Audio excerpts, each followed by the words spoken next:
Dina iki wis ditiwancine kowe bakal dadi Raden Ayu. Sanggup to kowe? Namanya Raden Ajeng Kartini, putri dari Raden Mas Adipati Aryo Sosroningrat, Bupati Jepara, dan Nyai Ageng, seorang perempuan yang mengajarkan keteguhan hati. Lahir dalam lingkungan bangsawan, namun jiwa Kartini tak bisa terkurung oleh tradisi. Dari rumah yang penuh batas, Kartini menulis surat-suratnya tentang kebebasan, tentang mimpi, tentang perempuan yang seharusnya bisa melangkah sejajar.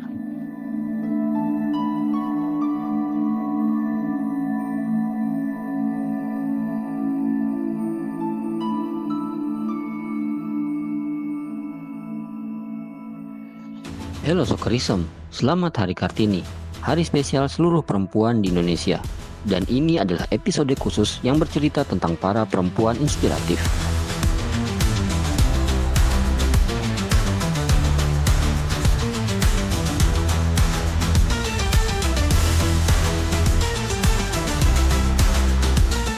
Atas nama Kartini, mereka berjuang mengharumkan nama bangsa dan negara dengan cara sepak bola.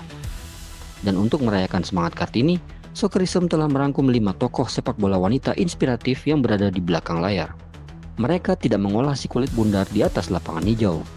Namun mereka rela menukar waktu-waktunya dengan berbagai gagasan brilian tentang sepak bola yang lebih baik. Mereka ini membuktikan jika perempuan pun memiliki kapabilitas yang sama dengan para pria untuk merawat sepak bola kita.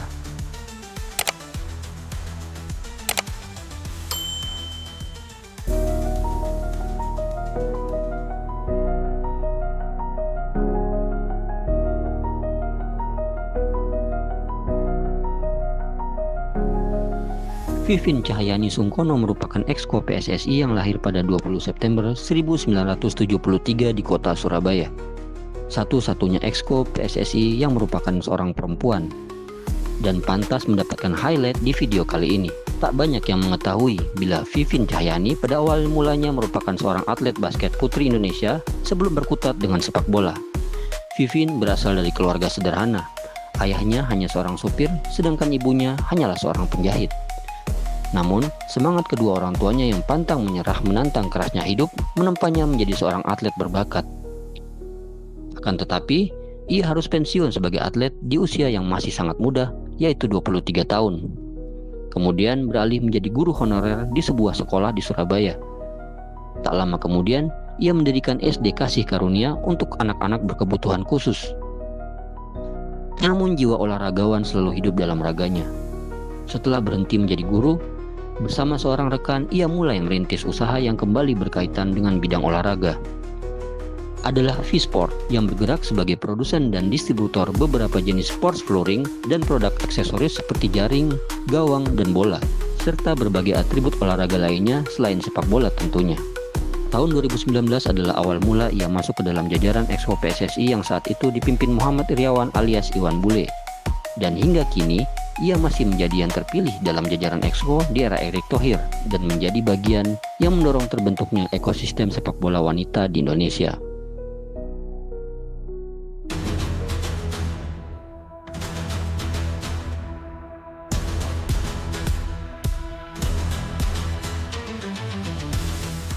Dari layar kaca ke lapangan hijau, bintang muda yang melejit lewat serial TV Ganteng-Ganteng Serigala itu sempat menggembarkan masyarakat sepak bola dalam negeri ketika keputusannya membeli saham klub Liga 3 Persikota Tangerang, klub tanah kelahirannya pada akhir Januari 2022 lalu. Bermula dari direct message akun Instagram Persikota kepada Prilly yang memang menyukai sepak bola tertarik mencoba lebih dekat ke Persikota. Prilly berniat memiliki Persikota setelah timnas Indonesia menembus final Piala AFF 2020. Setelah momen itu, Prilly mulai sering muncul dalam kegiatan Persikota, terutama saat menggelar latihan rutin, hingga akhirnya pengumumannya sebagai bagian pemilik saham Persikota. Momen Prilly Ratu Konsina selama bersama klub itu yang paling kita ingat tentunya adalah protesnya pada wasit yang memimpin laga Persikota versus Farmel FC 6 Maret 2022. Laga yang dimenangkan Farmel 2-0 itu diwarnai kontroversi beberapa keputusan wasit yang dianggap berat sebelah. Salah satunya penalti Farmel di gol pertama yang seharusnya tak diberikan karena diving pemain Farmel. Pertandingan itu memang menentukan nasib kedua tim untuk lolos ke Liga 2. Pasca laga, Prilly dengan terang-terangan menyindir kepemimpinan wasit melalui akun sosial medianya. Prilly Latuconsina juga dikenal sebagai seorang wirausahawan yang merilis sejumlah merek produk kecantikan, kuliner, pakaian, hingga perhiasan. Sibukan di luar sepak bola itu yang disinyalir membuat keputusan Prilly akhirnya meninggalkan klub tersebut, hanya berselang 4 bulan setelah deklarasi dirinya bergabung dengan manajemen Persikota. Meskipun kini tak lagi menjadi bagian dari tim, sang selebritas mengaku akan selalu mendukung yang terbaik bagi Persikota agar di masa depan dapat kembali ke Liga 1. Prilly Latuconsina paling tidak telah membuktikan bahwa perempuan berhak mengambil langkah berani untuk menjadi bagian manajerial tim sepak bola. Ya, meskipun saat ini memang belum berhasil, tapi keberaniannya memberikan kita inspirasi.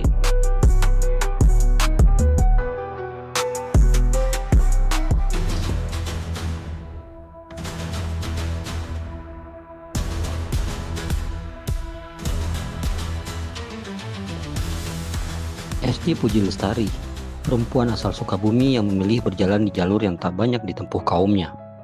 Dari tribun ke ruang taktik, dari sorak-sorai ke heningnya pikiran. Ia pernah memimpin Persijap Jepara, membeli mayoritas saham klub ini pada 2016 dan membawa Persija promosi ke Liga 2 pada tahun 2019. Sebagai presiden klub, menjadikan tim kota itu berdiri tegak di tengah riuhnya Liga Indonesia. Kemudian ia melangkah ke ranah sepak bola putri, mengelola Persikabo Putri, hingga membawa mereka ke panggung final Liga 1 Putri tahun 2019. Ia juga dipercaya menjadi Direktur Sumber Daya Manusia di klub tersebut. Tahun 2017, Esti Puji Lestari menjabat sebagai asisten manajer timnas putri untuk gelaran AFF Women Cup di Laos. Lalu pada tahun 2021, Esti Puji Lestari menjajal klub luar negeri. Adalah Red Lions FC yang berbasis di Qingdao, Cina dan berlaga di Liga Utama Cina menjadi tujuan karirnya selanjutnya. Ketika kontraknya di Qingdao berakhir, Esti pun melanjutkan petualangannya ke Liga Filipina untuk menjabat CEO United City FC. Nama klubnya langsung mengingatkan kita pada dua klub rival sekota asal Manchester yang terkenal di Premier League Inggris. Esti menjabat CEO United City FC sejak 2024 dan berkomitmen membuka peluang pemain-pemain Indonesia yang ingin bergabung dengan klubnya itu. Bersama klub itu, Esti membawa semangat yang sama, membangun, memberdayakan, dan membuktikan bahwa perempuan bisa memimpin di tengah kerasnya industri sepak bola yang didominasi oleh laki-laki. Ia bukan hanya bagian dari pertandingan, ia adalah bagian dari perubahan.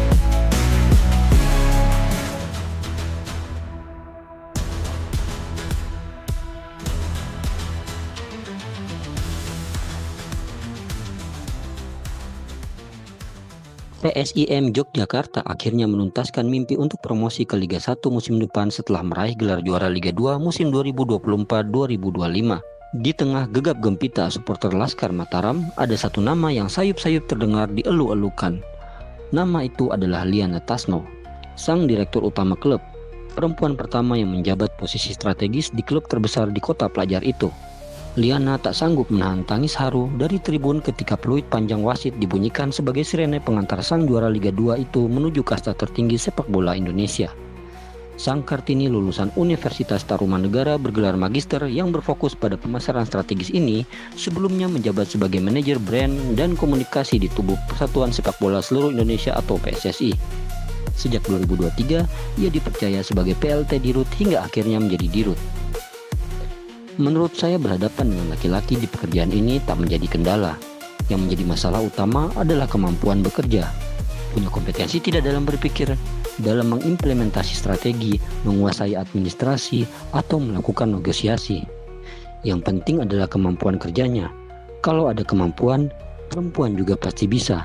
Harus punya kemampuan dalam implementasi kerja dan kontribusi nyata, kata Liana Tasno dalam sebuah wawancara.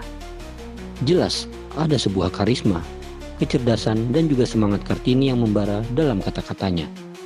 Kini sang Kartini pun patut berbangga.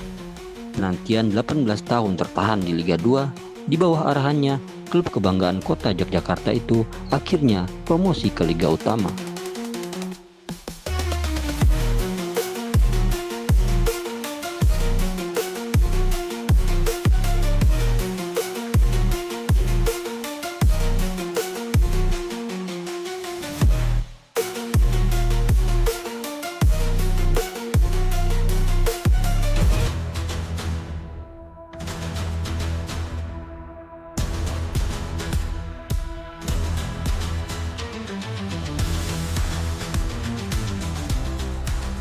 Akhirnya kita sampai pada pembahasan mengenai wanita yang mungkin paling terkenal di sepak bola Indonesia, Ratu Tissa Destria.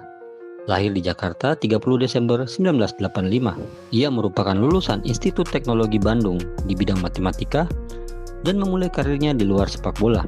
Siapa menyangka perempuan yang katanya mirip Sere Kalina ini pernah bekerja di bidang energi dan minyak di perusahaan perminyakan asal Amerika Serikat, Schlumberger. Namun, hatinya tergerak untuk kembali ke dunia sepak bola dan memilih meninggalkan pekerjaan ideal itu. Padahal, ia telah menduduki jabatan tinggi, yakni Senior Project Leader. Tissa lalu mendapatkan kesempatan mengikuti pendidikan di FIFA pada 2013, termasuk 28 orang yang lolos seleksi di FIFA dari 6.400 pendaftar dari seluruh penjuru dunia. Tissa memilih bidang studi Sport Humanity, Manajemen Olahraga, dan Hukum Olahraga. Dia pun berhasil lulus program S3 FIFA Master itu di peringkat ke-7 dari 28 peserta pendidikan. Bisa dibayangin dong betapa cerdasnya dirinya. Pada 2017, ia tercatat sebagai Sekretaris Jenderal PSSI wanita pertama, yang kemudian membawa perubahan signifikan dalam organisasi itu. Salah satu gagasan besar Tissa adalah mengembangkan Elite Pro Academy atau EPA, yang bertujuan memberi kesempatan lebih besar bagi para talenta muda di seluruh Indonesia, terutama perempuan.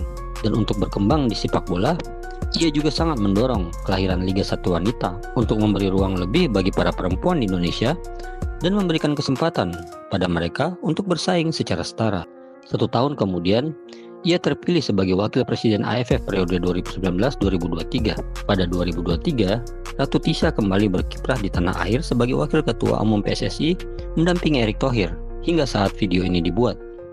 Dengan gagasan-gagasan yang visioner dan dedikasi penuh, Ratu Tissa Destria membuktikan bahwa dirinya benar-benar ratu sepak bola nasional. Ia mendorong sepak bola Indonesia ke arah yang lebih profesional, inklusif, dan penuh semangat.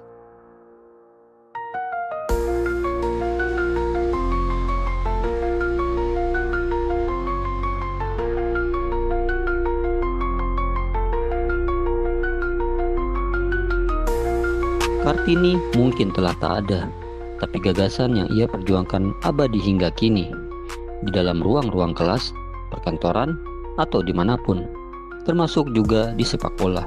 Sebagai olahraga terpopuler di dunia, khususnya di Indonesia, sudah saatnya perempuan ikut ambil andil untuk menciptakan industri sepak bolanya sendiri di negeri ini. Salam olahraga, salam Soccerism.